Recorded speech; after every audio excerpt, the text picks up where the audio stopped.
We've got UNOH men's basketball coach Chris Adams after a win over UM-Dearborn and a hard-fought, tough win. This game was tied late in the game. Showed some character from your guys to be able to grit it out and got some great performances from some of your key guys. Right. We had four guys in double figures, as a matter of fact, and three, up there in the 20s, and that was a good thing. That game was sort of scraggly, sort of a street game type of a thing. And to score 92 points, I was really happy. It's the third straight game we scored over 80, and when we do that, our winning percentage goes way up, because we have a flow.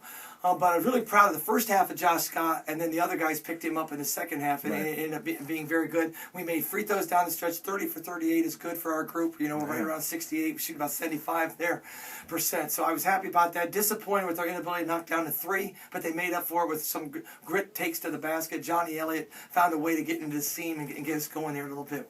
Our athleticism in the crunch time, I felt, took over the game. We really have it one and done. Grab rebounds and get it in the outlet, got us in transition and gave us easy baskets before they could set up into that zone. This is something I've talked with Coach Menschoffer about, and you have to be able to play a variety of styles of basketball when you're going through a conference schedule. Not everything's going to be the easy flowing up and down pace. Some of them is going to be kind of a street ball, kind of a physical battle. And that's what today was. And, you're correct. It's different styles, but I thought our kid adapted. I thought we did a lot better job in the second half than the first half to what we needed to do. And we established ourselves, and we made some bad IQ decisions basketball-wise, where we were fouled a little bit in a trap, and then just didn't finish the deal till the last 5-6 minutes of that game. Derek Tate, who was in foul trouble, came in off the bench, though, at the 7-minute mark and really asserted his will. And the kids found and got him the ball where he needed to have it. But his rebounding ability was key as well. So I'm happy. Right. And now we got to go get on the charter bus and go to Grand Rapids tomorrow, as a matter of fact, and play Saturday afternoon. So it's just, pin your ears back and go at this stage of the game. And glad the kids got a win and we can move on. I don't want to jinx anything here, but I think coming into the season, not a lot of people expected a whole lot from this team. This team has surprised a lot of people. You're now 2 wins away from the first winning season in, I think, 3 or 4 years. Yes.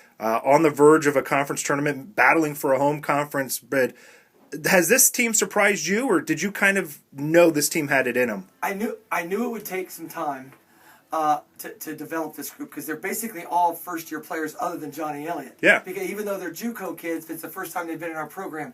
And it took us, the first 15 games to really get a feel for each other. But the character they started to show here in the past 2 weeks, even though we lost at Davenport, it was a hard-fought game. It was a 5-point game inside 3 minutes. And, I knew they were going to be able to gel if they could just get a couple wins under the belt and get confidence.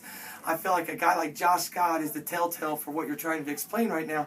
He was averaging, double figures, but around 10 a game. In the last 3 or 4 games, he's been up in the 20s and really got a feel for what we need to do. And then he steps back out of the way, doesn't force things, and gets Derek Tate and Johnny Elliott the ball where they need to have it. So hats off to the group, and there's good team chemistry. We played 10 guys in tonight's game, and I think that's a good sign as well.